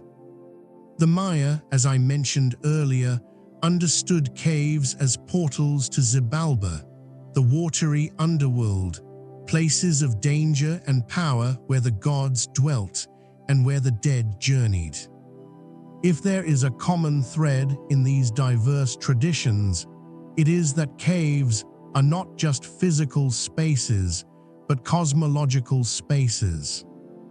They are places where the ordinary rules of the world do not fully apply, where the boundary between the physical and the spiritual is thin, where transformation and encounter and communication with non-human powers are possible. This is not a primitive or irrational understanding of caves. It is a sophisticated cosmological framework that acknowledges the cave as a unique type of space, different from the surface world, operating according to different principles, requiring different protocols and different kinds of knowledge to navigate safely. If we understand caves this way, as spaces that are culturally and cosmologically significant across many indigenous traditions, then the idea that a migrant population, if such a population existed, would mark their presence in caves becomes more comprehensible. Not because caves were convenient hiding places, but because caves were the appropriate place to engage in the kind of world building, the kind of cosmological work that a displaced people might need to do, to create a connection to the sacred in a new land, to establish a relationship with the powers of the underworld in this place as they had in their homeland, to bury the dead in a manner consistent with traditional beliefs about the journey after death. This does not prove that the Maya were in Tennessee. It does suggest that if they were, caves would be exactly where we should look for evidence. And it suggests that the indigenous peoples of Tennessee, whose relationship to caves is well documented, were operating within a similar cosmological framework, one that understood caves as sacred as powerful, as places where the most important work of maintaining the relationship between the human community and the cosmos was done. The challenge, once again, is distinguishing between evidence of that indigenous use and evidence of something else, between Mississippian sacred use of caves and hypothetical Mayan sacred use of caves. The categories are not necessarily mutually exclusive. A cave that was sacred to one group could be sacred to another. A migrant population might choose to use caves that were already recognized as powerful places. The symbolic systems, while distinct, might overlap enough that the material expressions, the carvings and offerings and architectural features might be difficult to distinguish without expert analysis. And this brings us back to the fundamental problem. The evidence, such as it is ambiguous. The reports are unverified. The access is restricted. The expertise has not been brought to bear on the sites in question, and the gap between what is claimed and what is accepted as credible remains wide. Is there any way to close that gap? Is there any path forward that would satisfy both the people who believe there is something in Tennessee caves worth investigating, and the professional archaeologists who do not see credible evidence to justify the investment of resources? One possible path is citizen science, a model where amateur researchers and professional researchers collaborate, where the knowledge and enthusiasm of people who know the local landscape and the local caves is combined with the expertise and rigorous methods of professional archaeology. This model has been successful in other contexts. Amateur paleontologists have made significant fossil discoveries that have been properly documented and studied by professionals. Amateur astronomers have contributed to genuine scientific research. There is no reason in principle why amateur cavers and local researchers could not collaborate with archaeologists to properly survey and document Tennessee caves, to identify features that are genuinely unusual, and to subject those features to professional analysis. The barriers to this are not primarily technical. They are social and institutional. There is distrust on both sides. Amateur researchers often feel that professionals are dismissive, closed-minded, unwilling to consider evidence that does not fit the established narrative. Professionals often feel that amateurs lack the training to distinguish credible evidence from misinterpretation, that they are motivated by the desire to find something extraordinary rather than by a commitment to rigorous investigation. These are generalizations, and they are not universally true, but they describe a real pattern of interaction that makes collaboration difficult. Overcoming these barriers would require goodwill, openness, and a shared commitment to finding the truth, whatever that truth turns out to be. It would require amateurs to accept that professional standards of evidence are not arbitrary gatekeeping, but are necessary for reliable knowledge. And it would require professionals to accept that local knowledge and passionate interest are valuable, that people without formal training can nonetheless make real contributions, and that the dismissal of claims without investigation, even when those claims seem implausible, is a failure of scientific curiosity. Whether this kind of collaboration will happen in the context of Tennessee caves and the question of Mayan presence is unclear. The theory remains marginal. The professional archaeological community remains skeptical. The people who believe there is something to find remain convinced, but unable to provide the kind of evidence that would change professional minds. And the caves remain dark and deep, holding whatever they hold, indifferent to the debates about what that might be. There is a particular quality to darkness that most people in the modern world never experience. Not the darkness of a room at night, where streetlights filter through curtains, where the glow of electronic devices provides ambient light, where your eyes adjust and you can make out shapes and shadows. But absolute darkness, the darkness of deep caves, of places where no light has ever naturally reached, where covering your eyes or opening them makes no difference because there is nothing to see. In that darkness, your other senses heighten. You hear the drip of water with extraordinary clarity. You feel the texture of stone under your hands with precision you did not know you possessed. You smell the mineral scent of wet limestone, the organic decay of bat guano, if bats use the cave, the metallic tang of certain mineral deposits. And you feel the weight of the stone above you, around you, the mass of the earth that you are inside of rather than on top of. This is the environment where the theory we have been examining locates itself. Not in the accessible, tourist-friendly portions of caves, the parts with walkways and electric lights and guided tour. But in the deep places, the wild caves, the passages that require crawling and climbing and sometimes swimming, the chambers that have been dark since they formed millions of years ago, except for the brief moments when someone carries light into them. These are the places where people claim to have seen things that do not fit, symbols that seem out of place, features that suggest a presence that mainstream archaeology says was never there.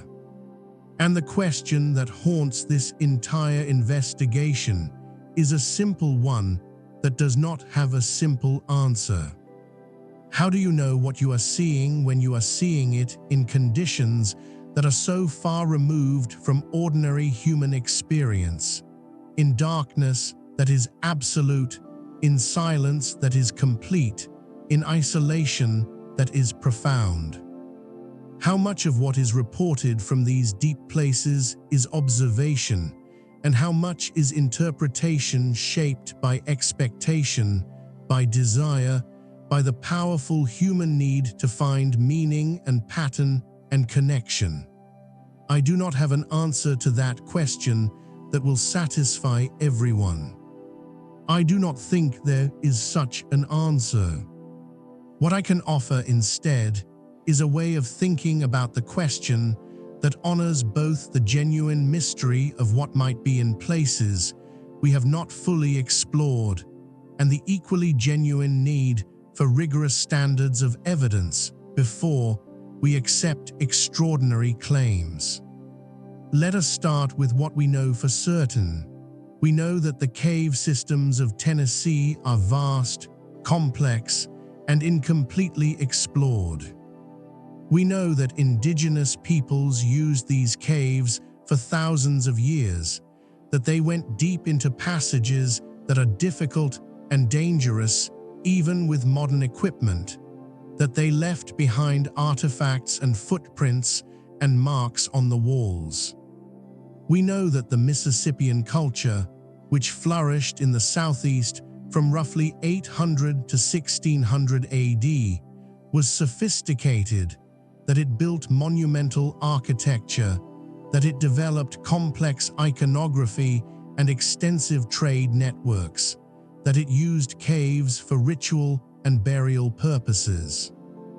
We know that the Mayan civilization, which flourished in Mesoamerica during roughly the same period, was equally sophisticated, that it developed writing and astronomy and mathematics to levels that rivaled or exceeded anything in the pre-Columbian Americas, that it also used caves as sacred spaces, as portals to the underworld. We know that there were connections between Mesoamerica and the Southeast, that maize and possibly other domesticates and possibly certain cultural ideas moved from south to north over long periods of time through indirect trade and cultural diffusion. We know that a small number of objects that appear to be of Mesoamerican origin have been found at southeastern sites, suggesting the possibility of occasional contact, though the nature and extent of that contact is debated. What we do not know is whether any Mesoamerican peoples, Mayan or otherwise, ever traveled as far north as Tennessee.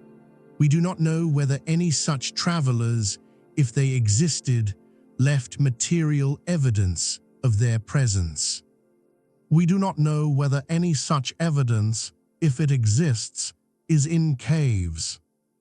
And we do not know whether any of the reports of unusual features in Tennessee caves, the reports that have accumulated over more than a century, refer to such evidence or whether they are misidentifications, natural features, indigenous material culture misunderstood, or fabrications. The gap between what we know and what we do not know is wide. And into that gap, the theory of Mayan presence in Tennessee has inserted itself not as a conclusion supported by evidence, but as a possibility that cannot be entirely ruled out because the search has not been exhaustive, because the caves are not fully explored, because absence of evidence is not always evidence of absence.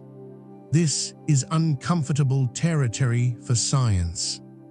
Science works best when hypotheses can be tested, when evidence can be gathered systematically, when claims can be verified or falsified through replicable methods. The Tennessee cave theory resists this process. The sites are often unspecified or secret. The evidence is often described but not documented to professional standards. The claims are made by people without professional training.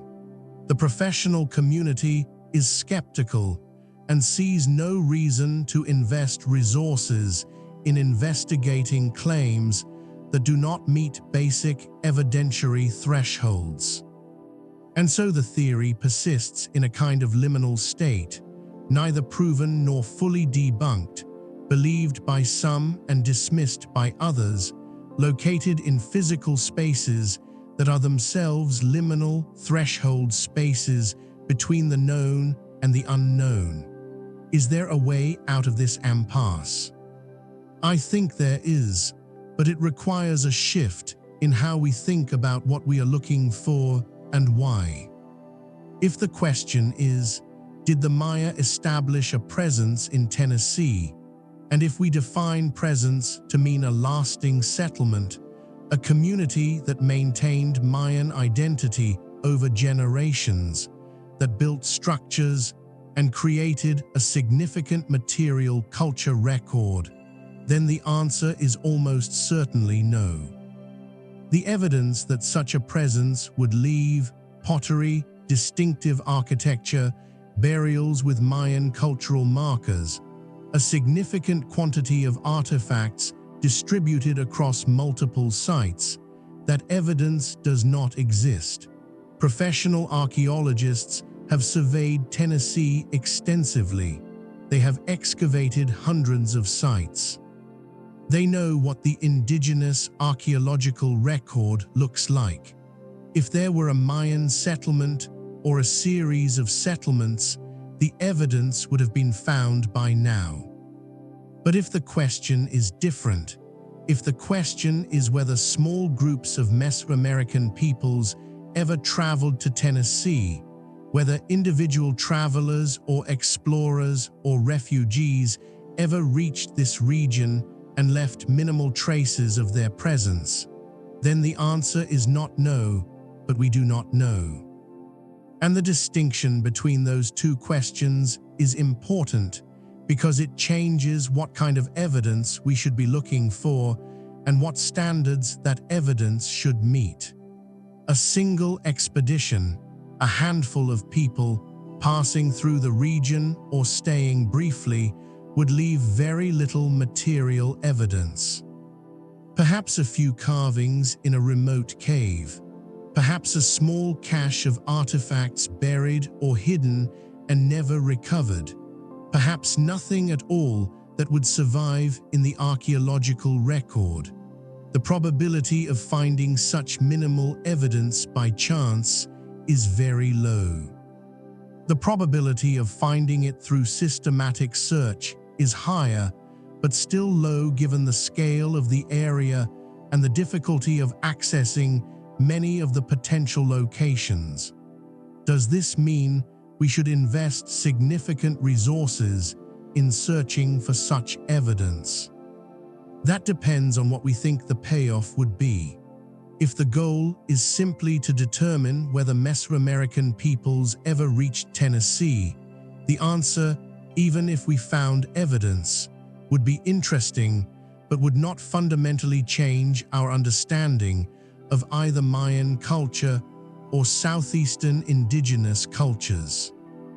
The Maya would still be the Maya, a Mesoamerican civilization with a heartland in southern Mexico and Central America.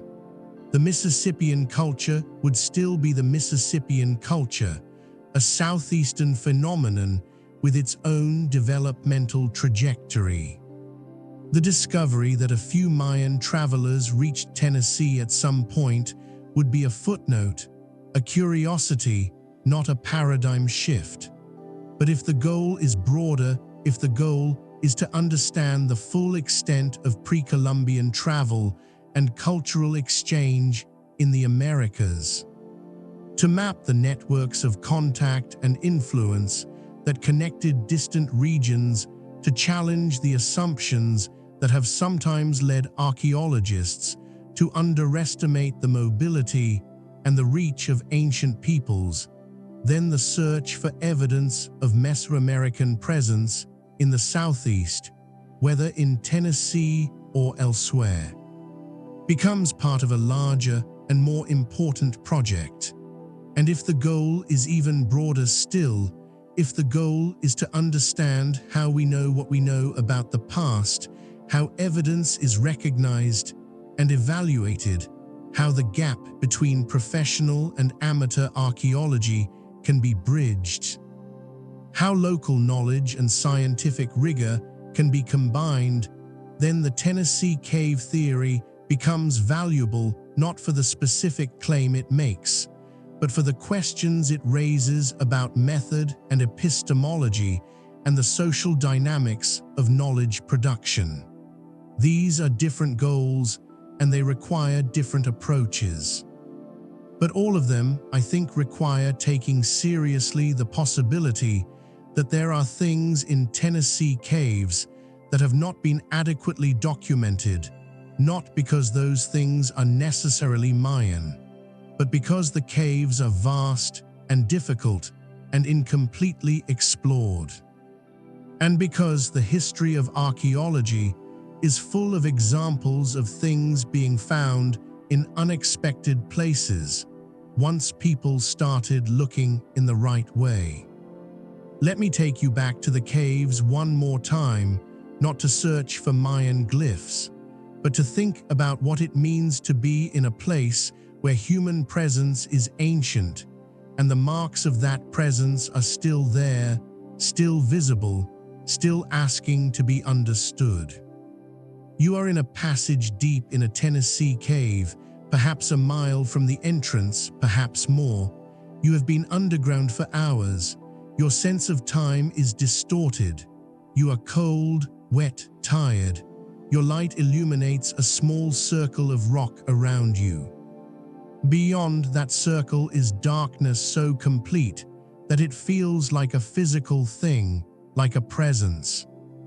You are alone, or perhaps you are with one or two others, but the silence is such that even when you speak, even when your voice echoes off the stone, the silence feels larger than the sound. You are looking at the walls, at the surfaces where water has deposited minerals over millennia, where the stone shows layers and textures that tell the story of how this space was formed. And you see marks. Some are clearly natural, mineral stains, cracks, erosion patterns. Some are clearly human, torch marks from ancient visitors, scratches where someone tested the stone, perhaps looking for useful minerals, perhaps just leaving a trace of their presence. And some are ambiguous. There is a series of lines, roughly parallel, each about the length of your finger, carved or perhaps ground into the limestone. They are too regular to be random scratches. They seem intentional, but what do they mean? Are they a tally, a count of something, days or visits or offerings? Are they a symbol, a representation of something in the world or in the mind of the person who made them? Are they part of a larger pattern that extends beyond the small area you can see in your light? Are they Mississippian, made 1,000 years ago by someone whose cultural descendants still live in Tennessee? Are they older, archaic period, made 3,000 or 5,000 years ago by peoples whose names we do not know? Are they something else, something that does not fit the categories we expect? You take photographs, you measure the marks as carefully as you can, you note their location. And you know that when you emerge, when you try to show others what you found, the photographs will be inconclusive. The measurements will not be enough to determine age or cultural affiliation, and the interpretation will remain open. What you have found is real. The marks are there. But what they are, what they mean, who made them, and why these questions may not have answers that you can access. This is the condition of much of what is in Tennessee caves. It is there, it is real, but it exists in a state of partial knowability. We can see it, but we cannot fully read it. We can document it, but we cannot fully interpret it. And into that space of partial knowability, different interpretations flow, some more plausible than others, some supported by the broader archaeological context and some not, but all of them attempting to make meaning out of marks on stone in the darkness. The theory of Mayan presence in Tennessee is one such interpretation. It is not the most plausible interpretation for most of the features that have been reported. It is not supported by the broader archaeological context. But it is an interpretation that arises naturally from the encounter between human beings and mysterious marks in mysterious places, from the desire to connect what is here to the larger story of human civilization. From the knowledge that the world is full of surprising connections and that the past is stranger and more complex than any simple narrative can capture. I do not believe that the Maya came to Tennessee. I have examined the evidence, such as it is, and I do not find it convincing. I do not see a pathway from the claims that have been made to the kind of verified, documented, professionally accepted evidence that would be required to support such an extraordinary conclusion. But I also do not believe that the question is entirely closed. I believe that there are things in Tennessee caves that have not been adequately studied. I believe that the indigenous archaeology of the region is rich and complex and not yet fully understood. I believe that the relationship between Mesoamerica and the Southeast in the pre-Columbian period is an area where more research could yield surprising results. And I believe that the gap between amateur researchers who spend time in caves and professional archaeologists who set the standards for evidence is a gap that could be bridged to the benefit of both. What would it take to investigate the Tennessee cave theory properly? It would take a collaborative effort. It would take cavers who know the systems and who are willing to share their knowledge of specific sites. It would take archaeologists who are willing to take the reports seriously enough to visit the sites and examine the features in person. It would take epigraphers and iconographers who can distinguish Mayan glyphs and Mesoamerican artistic motifs from other cultural traditions and from natural features. It would take geologists who can identify what is natural and what is cultural. It would take careful documentation, photography, surveying, possibly 3D scanning of features. It would take radiocarbon dating of any organic materials found in association with features of interest. It would take chemical analysis of any artifacts. It would take all of this done with proper permits, with respect for the cave environment, with consultation with indigenous communities whose ancestors used these caves and who have a legitimate interest in what is found there. This is a significant undertaking. It would require resources and time and expertise. And it would only be justified if there were a reasonable expectation that it would yield significant results. The reports that exist, frustratingly vague and unverified as they are probably not sufficient to justify such an effort at this point. But if new evidence emerges, if a site is discovered that can be properly documented and that shows features that genuinely cannot be explained within the known framework of Southeastern indigenous archaeology, then the investment would be worthwhile. Until then, the theory remains what it has always been, a possibility that lives in the gaps, in the spaces that have not been fully explored, in the darkness where our knowledge does not yet reach. There is a broader question here that goes beyond Tennessee and beyond the Maya. And it is a question about how we relate to mystery in an age that has mapped most of the surface of the Earth, that has sent probes to the outer planets, that has sequenced the human genome, that has developed tools for knowing the world with precision that would have seemed magical to earlier generations. We live in a time when mystery is increasingly rare, when the unknown is increasingly confined to smaller and smaller spaces. To the deep ocean and the deep caves and the gaps in the historical record, to the things that happened before writing and the things that happen in places we cannot easily reach. And there is a hunger for mystery.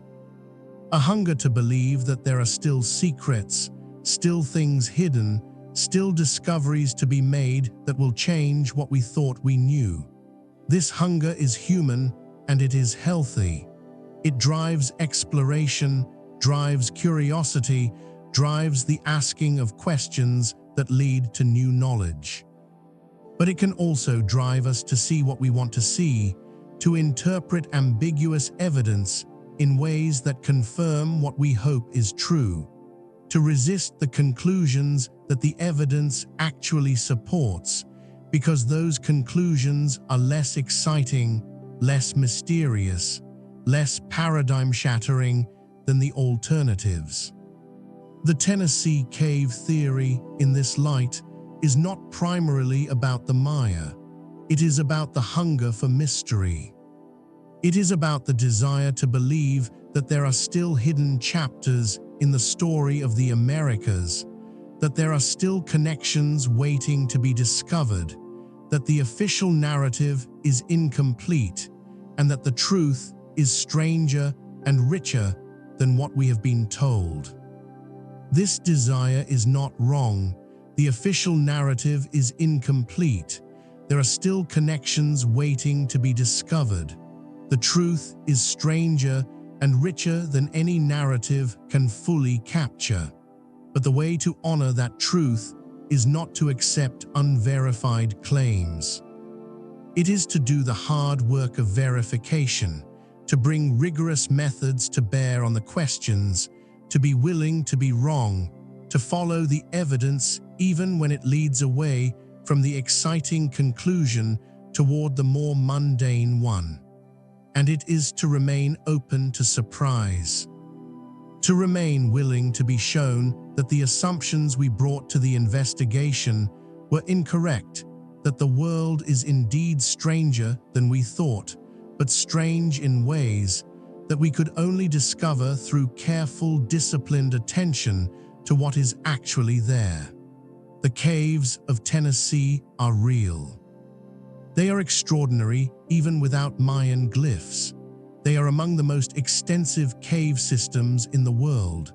They contain evidence of human use going back thousands of years. They hold archaic period mining sites that represent some of the earliest evidence of mineral extraction in North America. They hold Mississippian ritual deposits that give us insight into the cosmological beliefs of a sophisticated pre-Columbian culture. They hold ecosystems that are unique, species of cave-adapted organisms found nowhere else. They hold geological wonders, formations of surpassing beauty, underground rivers and lakes, passages that challenge even experienced cavers. This is enough. This is more than enough. The caves do not need to hold Mayan secrets to be worthy of study, to be worthy of protection, to be worthy of wonder. The story that is actually there, the story of the indigenous peoples who used these caves for millennia. The story of the relationship between human beings and the deep earth. The story of how stone and water and time create spaces that exist outside the ordinary categories of human experience. This story is profound, and it is worth telling. And if someday, if someone finds something in a Tennessee cave that genuinely cannot be explained except by reference to Mesoamerican presence, if that evidence is properly documented and verified and published and accepted by the professional community, then the story will become richer still. Another chapter will be added. Another connection will be revealed, and our understanding of the pre-Columbian Americas will shift to accommodate the new knowledge. But until that day, the responsible position is the one that acknowledges what we know and what we do not know. That takes seriously the evidence that exists and maintains appropriate skepticism about the evidence that does not, that honors the actual history of the indigenous peoples of Tennessee without needing to supplement it with migrations from distant civilizations, and that remains open to surprise while insisting on verification. The darkness in the deep caves is patient. It has waited for millions of years. It can wait longer.